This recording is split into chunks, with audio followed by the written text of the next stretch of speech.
Hey y'all, and welcome back to my channel. If you're new here, my name is Raylynn.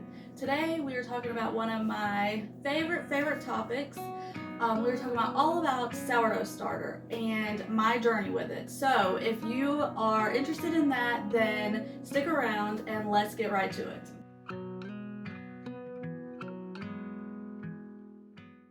Okay, so first I want to start off by saying do not take anything that I say as if I'm an expert, because I am definitely not.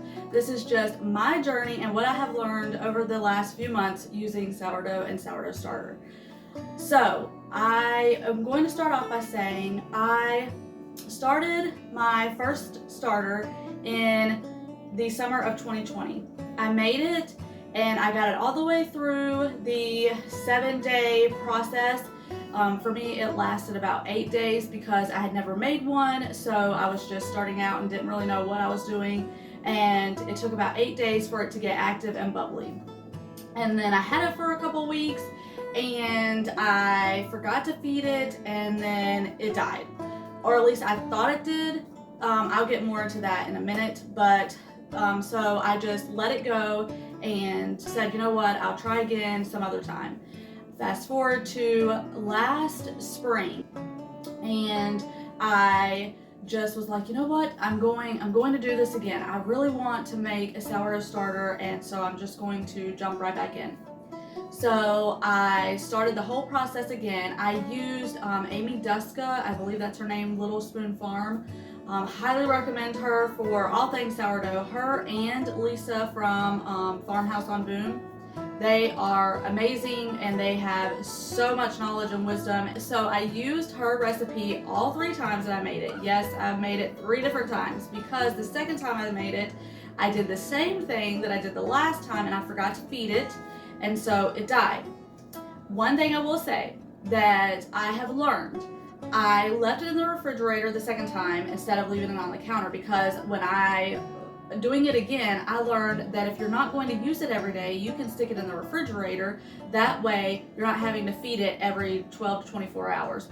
Although I have seen some people say that they can leave theirs on the counter for like 2 or 3 days without feeding it and then feed it and it's fine.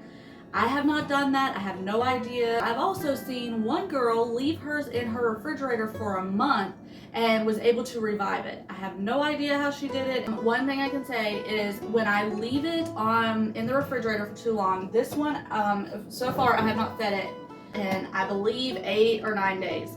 So it is smelling, actually it doesn't smell too bad, honestly, but it has, and it doesn't have hooch on it, and I will explain that in a minute. Hopefully I can show this without it pouring out all over the place, but that is what it looks like. I'm hoping I'm really getting this in the camera, in the shot, or otherwise I'm gonna look ridiculous, but that is what it looks like right now. When it starts to get hooch on it, hooch is a liquid that collects on the top of it, and that on top of your starter, and it doesn't mean that it's in danger or that it's dying. It just means that it's hungry and needs to be fed. So and that's why I thought I killed it before, because it got the hooch on it, and I thought, oh man, because this is dark liquid, I thought I killed it, and it smells awful, to me anyways. I do not like that smell, so I thought I killed it. Anyway, the things that you need that I have used, now other people will tell you different.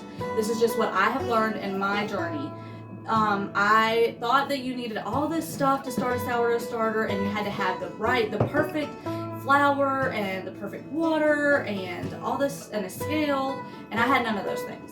I just used all-purpose flour, regular all-purpose flour. You can use tap water.